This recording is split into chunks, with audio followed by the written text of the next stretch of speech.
race. Race number 1, Santana Park. And they're out. Early lead is taken by Pearson, fired by the rail, kick the can, Sugar Glaze on the farther outside.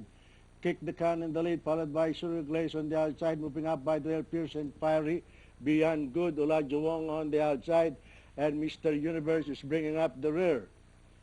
At the mid-back stretch, it's still Kick the Can by Alain Caneja, followed by Sugar Glaze on the outside, Pearson, Fiery, Olajuwong moving up on the farther outside, Beyond Good, Mr. Universe. Nearing the far turn, it's Kick the Can by Alain Caneja, followed by Sugar Glaze on the outside, and Olajuwong now moving up on the farther outside. Rounding the far turn, it's still Kick the Can in the lead, followed by Olajuwong and Sugar Glaze, Pearson, Fiery, and Beyond Good. The last bend for home, it is still Kick the Can in the lead. It's Kick the Can by the rail, Olajuwong moving up on the outside, and Sugar Glaze by the rail.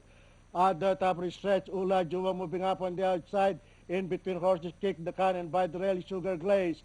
It's Olajuwong on the outside. Olajuwong in the lead by Alain Caneja, followed by Kick the Can, and Sugar Glaze moving up once again by the rail. It's Olajuwong on the outside, and by the rail, Sugar Glaze and Kick the Can. And finally, the horse of Nardinabal, Olajuwong. And very close between Kick the Can, Sugar Glaze, Beyond Good, Mr. Universe, and Pearson, Fiery.